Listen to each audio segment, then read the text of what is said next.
always working and spending less and less time with your kids. They're always in childcare or whatever. Our job descriptions have changed.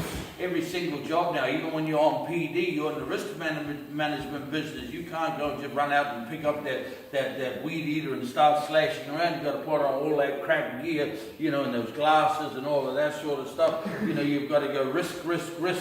No matter what your job is, you've got to go, what's the risk in this? What's the risk in this? What's the risk to me? What's the risk to my mate? What's the risk to my employer? What's the risk to my community? What's the risk to my to my customer? What's the risk to my family? Risk. And when you're managing risk, that means you're always looking for faults. What's the fault? Where's the danger? You get home after a stressed out day at work, dishes are still there, the flies all over them, the washing's still on their arm because the bloody kids never pulled it out the window. God help us, then there's nothing cooking on the stove, then you're stressed and you're ready to bomb out. Next thing the kids come up to you and ask you a question without even thinking about it. You go, what's the risk in this? What's the risk in it? Oh, you want to climb a tree? You fell out of the tree yesterday, you moron. Get in your bedroom. You don't in the bedroom. You want to go to town? Who's driving? Daryl. You're not getting in the car with Daryl. Daryl's a drop kick. Whose house you want to go to? You're not going to their house. They're drug dealers. Alcohol. You're not going to any party with alcohol, young lady. Why the fuck I fell out of the last shower? All kinds of little things that we say to our kids on a daily basis. Even when they are hopes and dreams, they tell us their hopes and dreams. Oh, you want to be an astronaut? You're not going to be an astronaut. You're going to be a stop-go pilot. You're there. Little things. We're just constantly putting them down. If you don't believe me, check this. Every time our kids come home from school, they tell us about 5 things that happen in their day. 4 of them are amazing, 1's bad. What do we focus on? What do you mean you failed that maths test? Did we go over this last time before you went to Jesus Christ, mate? If you don't pull your finger out of your ass, you're never going to get anywhere in this goddamn life. We never had any of this crap when I was growing up. When I was growing up, we did what we were told. You think all of this stuff fell out of the sky? You think your mother always so hard? You think all this shit fell out of the sky? Jesus, you're such an ungrateful little hooer. You're never going to get anything. Get to your bloody room. How many kids recognize that mom and dad?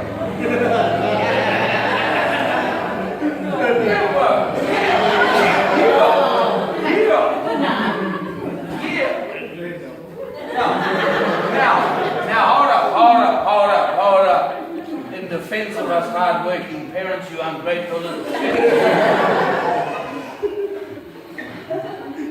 What we think we're saying, this is what we think we're telling you. What we think we're telling you is, son, you're amazing. You're amazing young man. We love you more than anything in the world. But we both know that you can do better. We both know you can do better. The message our kids are getting is, no matter what I do, I'm never going to be good enough for you. Little things we say on a daily basis, man. Look, little things we say on a daily basis. Well, you are a moron, man. I told you to bring me a screwdriver, you brought me a teaspoon. Well, your brother is better than you at this. You're good at other shit. Get your brother down here, he's better than you. Little things that we can justify in isolation. But think about this. 2 little put-downs a day. 7 days a week. 365 days a year for 15 years. That's a hell of an inner critic you're putting in that child's head, and no matter how talented they are, you can't carry that. You can't carry it. So we have to change our attitude. These kids, man, they're perfect. They're absolutely perfect. They are born perfect. And the only thing that screws them up and makes them go all twisted and wrong, us. How we bring them up. I didn't know any of this at the time, man. All I want to do is be funny, man. I want people to like me. I'm running around, man, telling jokes. Oh, boy, I know I've got my own little crew. I'm looking over Nick go, yeah, boy, I've got my own crew. Nick's sitting there with all his boys go, hey, man, check out here. Ed's got his own crew. One day Nick come rolling up to me, because this is how Nick rolls. He said, Ed, come and join our group. Greatest day of my life. Because now I'm rolling with the cool kids. I'm rolling with the cool kids. So I used to roll when I was in school. Not because it's cool. Because I had a really big head. And it was hard to hold up when the wind was blowing. I'm hanging out with the cool kids. I'm feeling pretty good about myself. My life's changed. I'm feeling special. I'm feeling really good. What I didn't realize back then, popular culture gets bored with stuff really quickly. And before I knew it, the popular kids were bored of my jokes. One day they decided to use me in a different way. They decided to use me to make fun of vulnerable kids so we could all have a laugh. Ed, pick on that fella. Ed, pick on that fella. Pick on that fella. Now I knew that this was wrong. I knew I shouldn't do this, but what were my choices, man? If I don't do it, chance I'm going to get kicked out of the group, man. I won't be sitting outside the staff room beating myself up. So I went over and started picking on these kids one after the other. I think, wow, man, this can't get any worse than this. And then one day it did. One day these fellas said, hey, pick on that fella. The fella they called me that day was my friend Nigel. To this day, I still remember that conversation I had with myself.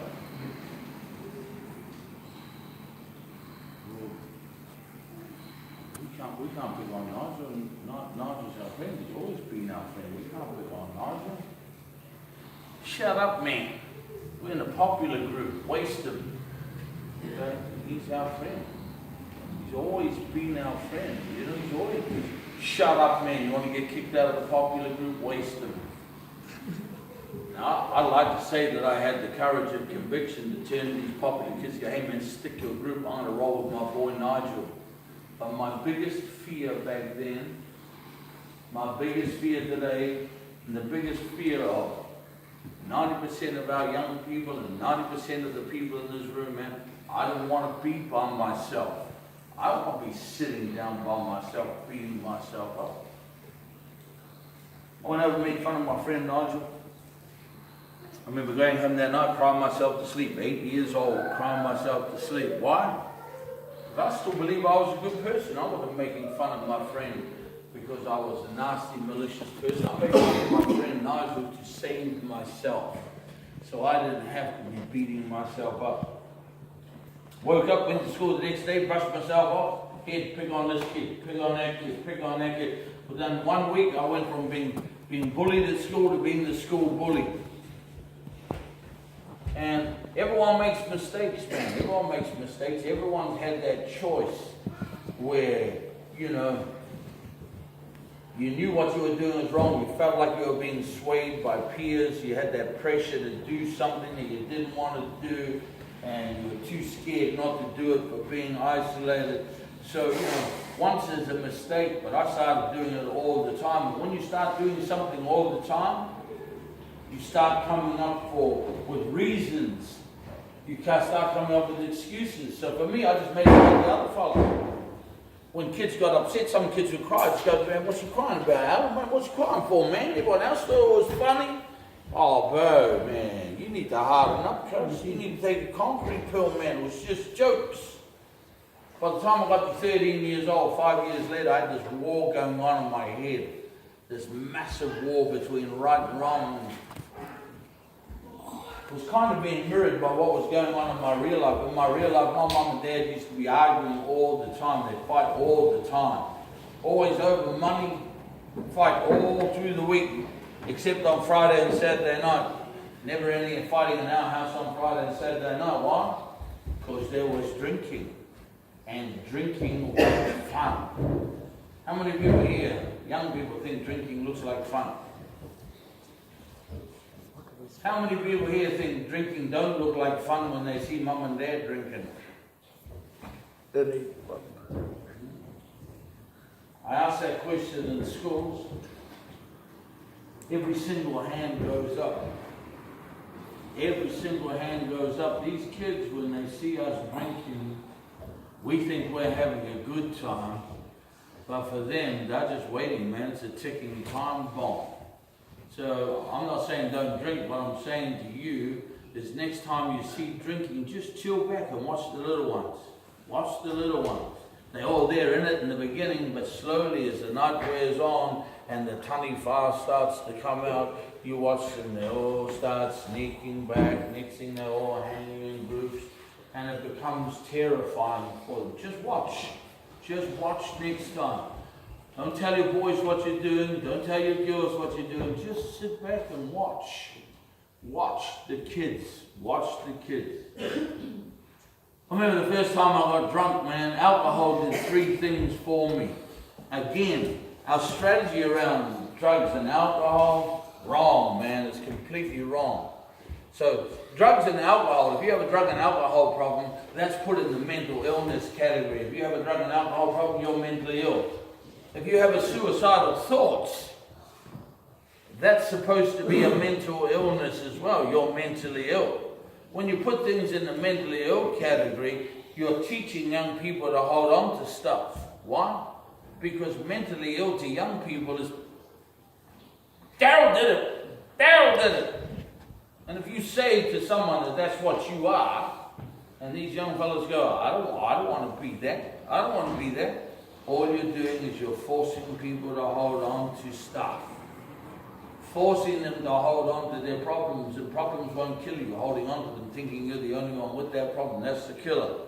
Alcohol did 3 things for me. So, I want to help people to understand, nothing about drugs and alcohol, why we do the things we're doing. See, society thinks if someone does drinks too much or does something on drugs and alcohol, then drugs and alcohol are the problem. Drugs and alcohol are a problem for normal people when you do too much on a weekend. To drug addicts and alcoholics, drugs and alcohol ain't a problem, man. Drugs and alcohol are the solution to our problem. It's the solution to our problem. So alcohol did 3 things for me. The first thing alcohol did for me was it allowed me to be the real me. The real me. What do I mean by that?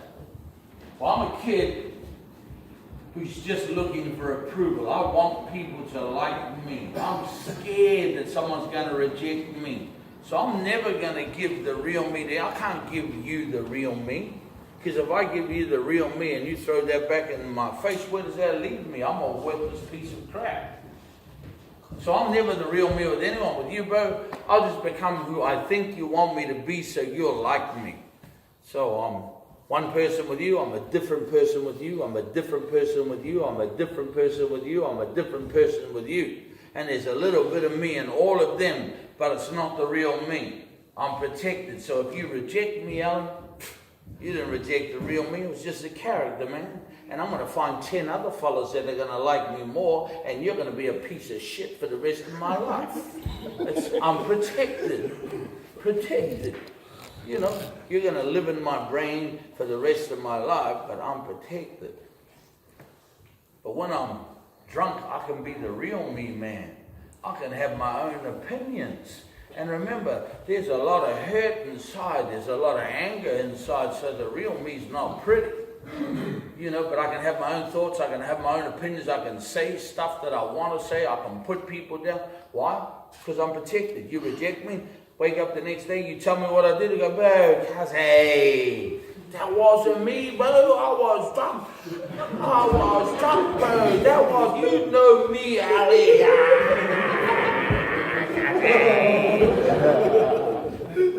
I was drunk, bro. So alcohol gave me the confidence to be the real me. Alcohol gave me the confidence to talk to girls. I wanted to talk to girls. I was so scared to talk to girls and have them make fun of my head. I would never go and talk to a girl. But the day I was drunk, the first time I went up to the best looking girl in school, I was like,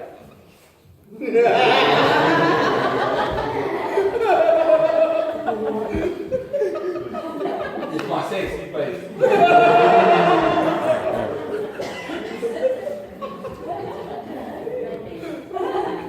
I remember her looking at me in the same confused way. And I'll never forget what she said. She was a real sassy broad, like you. not scared to give her opinion. I remember I'm giving it all out, and she just looked at me like that. I never get what she says. She looked at me like, you got a massive head. Now that should have hurt, right? That was my biggest fear. That was my biggest fear, that I'd be rejected. But because I was drunk, it didn't hurt. When she said, you got a massive head, I was like, oh, yeah.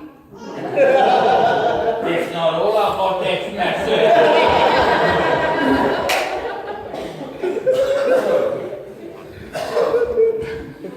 Not only did alcohol give me the confidence to be the real me, alcohol took away shame.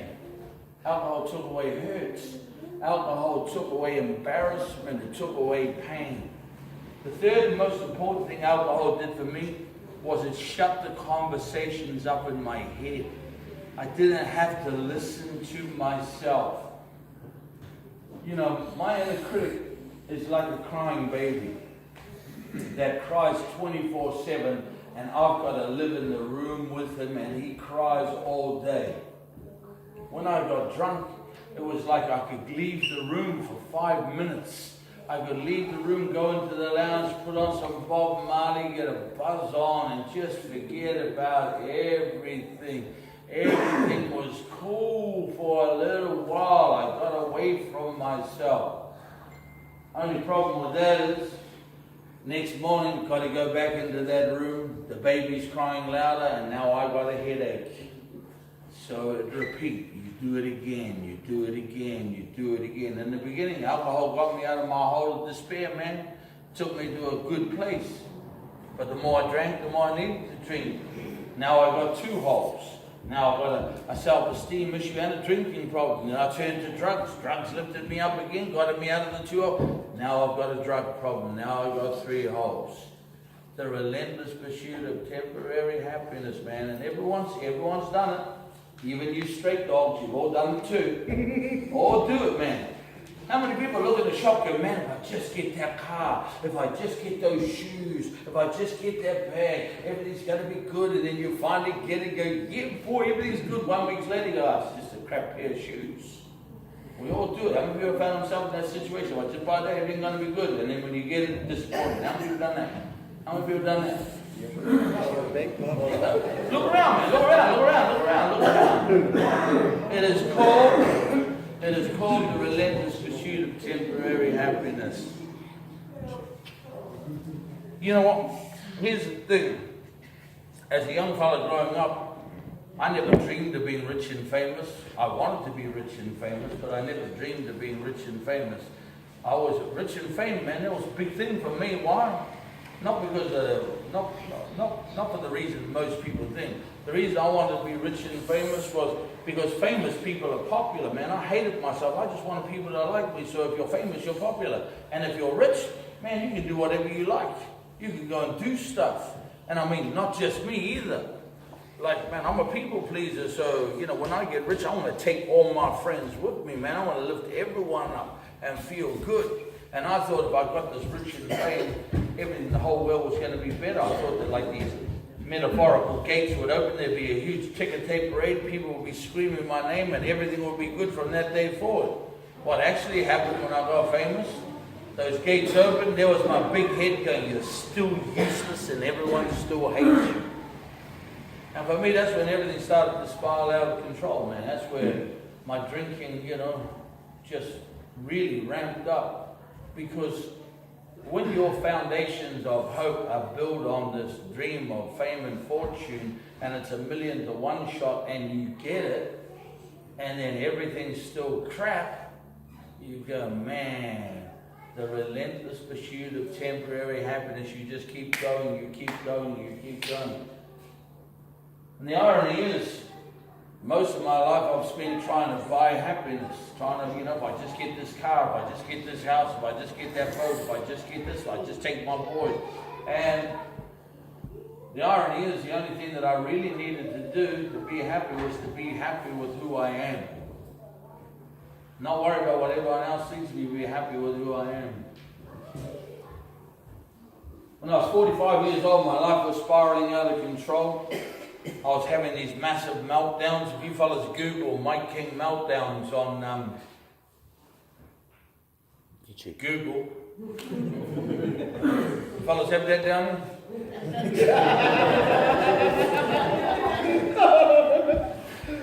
But if you Google it, man, you'll see. I had some really public meltdowns when I was getting into fights in bars, road rage incidents, ringing people up, threatening them on the phone.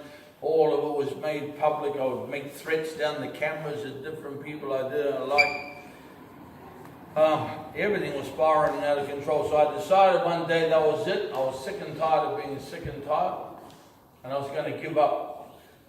First 10 days when I give up drugs and alcohol was easy, bro. Easy. Devil hates determination. He hates it, bro. Like, you know, if you've ever joined a gym or tried to go on a diet, that first 10 days is easy. It's easy. Angel said there, you got this, you got this, you got this. Devil's completely gone. I thought he'd disappeared forever. But he just lies and waits for that moment to strike. For me, that happened in a road rage incident. After this dude cut me off in traffic, man, I was so filthy. I just started chasing this bastard up the road. Like, you know what it's like when this fellow, you know, when someone cut you off in traffic, right? You just lose it. That's what happened to me. You know, well, I say he cut me off. We were racing. And he beat me, and I lost it, man. So I started chasing this dude up the road. And when I was chasing him, my devil was back there. Let's waste him, let's get wasted. You know, I'm chasing this fellow up the road. As I'm chasing him, my phone rings. And I knew in that moment that if I don't answer the phone, something bad's really going to happen. So I pull over the side of the road. I answered the phone, million to one shot.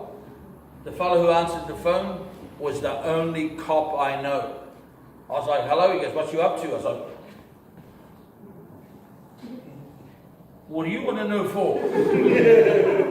He's like, bro, I'm just checking in to see what's happening.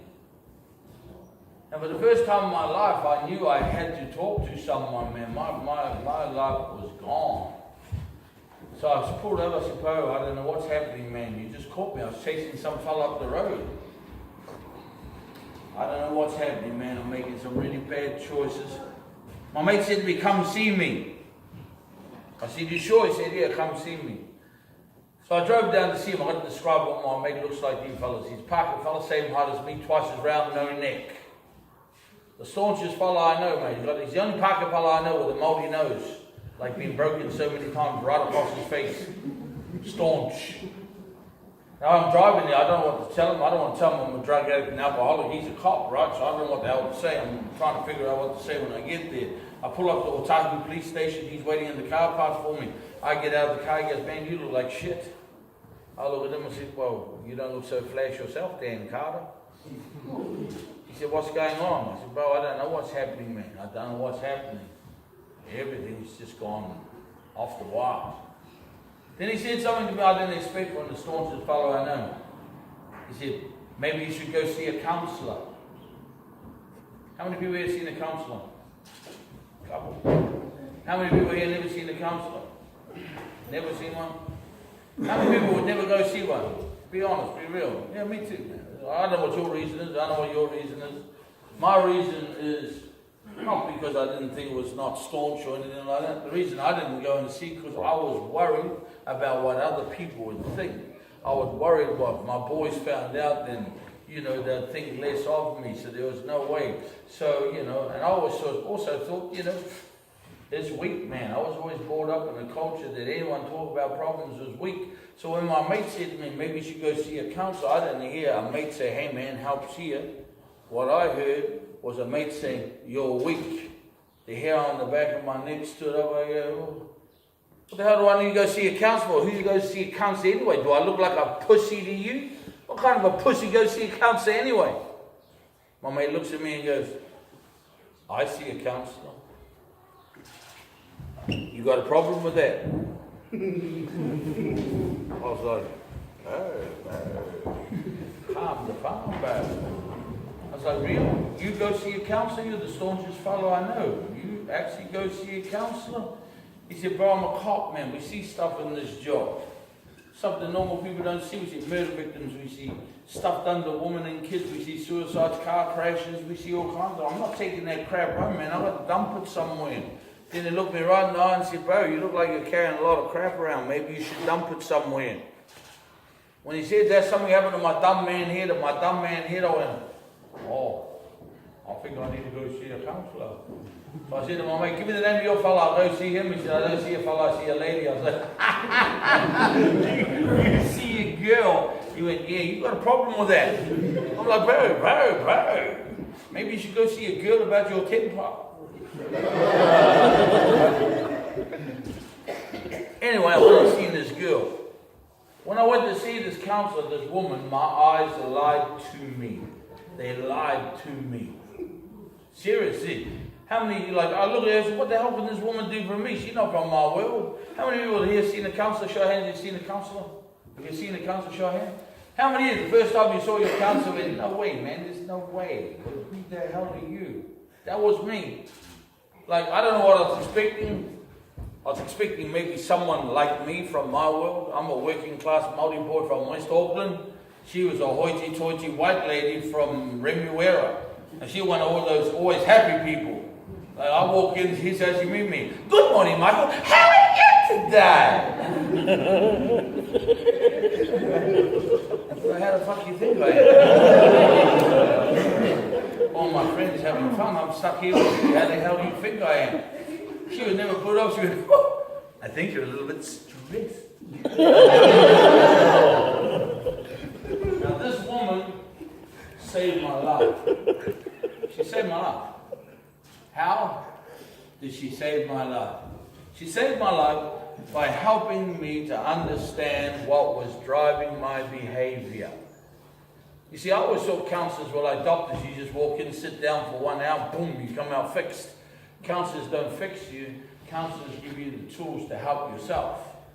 But in order to access all the tools, you've got to give all the information. I don't know if you ladies have noticed this, but I'm a man. And we're not good at giving all the information. I only give half the information. And when you only give half the information, guess what? You only get half the tools. And you can't fix the engine with only half the tools. I didn't tell her I was a drug addict and alcoholic. I just told her I had depression. And for the first 6 weeks, that's all we talked about, twice a week, about depression. On the 6th week, she asked me a question, changed my life. I was sitting in there and I was shit-bagging everyone I know. Everyone I know. She looked at me and she goes, Michael, what role are you playing in your unhappiness? I was like, I ain't playing no role of my unhappiness, mate. I'm sweet as. Everyone else has a problem. You fix everyone else, I'll be sweet. He said, Michael, in life we're responsible for everything that happens to us. Everything that happens is our responsibility. I was like, what a load of crap that is. You mind if I challenge you on that one, champion? She said, oh yes, go ahead, this will be good. Metaphorically, I'm walking down the alleyway 12 o'clock at night, minding my own business, got a buzz on, everything going good. Next thing some fella jump out behind a rubbish bin and kick me in the head for no reason at all. How's that my fault? How's that my fault? How's that my fault? She looked me right in the eye and she went, maybe you shouldn't have been walking down the other way.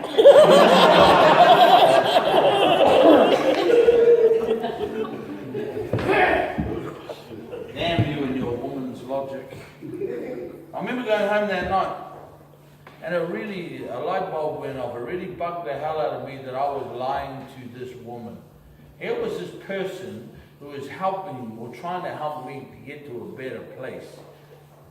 Trying to help me be a better father, be a better husband, be a better man. And I was sabotaging that exercise by lying to her, by not giving all the information. I was lying.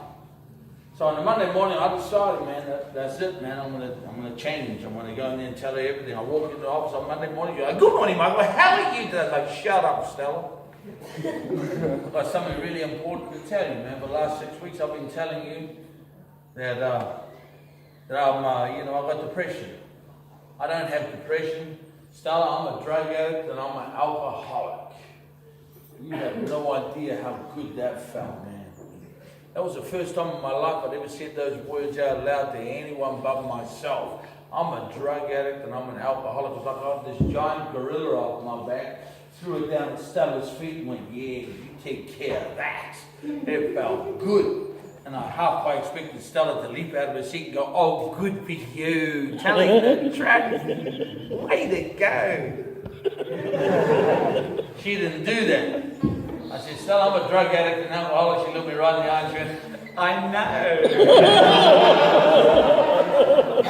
Well, there's no way you could know. You can't know that. No one knows, man. I'm a good actor. My family didn't know, my friends didn't know, my bosses at work didn't know. How the hell could you know? Turned out Stella worked with undercover policemen. And undercover policemen, by the very nature of their jobs, are masters of the mask. By day, happily married men and women. By night time, drug dealers, gang members, criminals. What I didn't realise was every visit that I'd been to see Stella, I was just wearing a mask.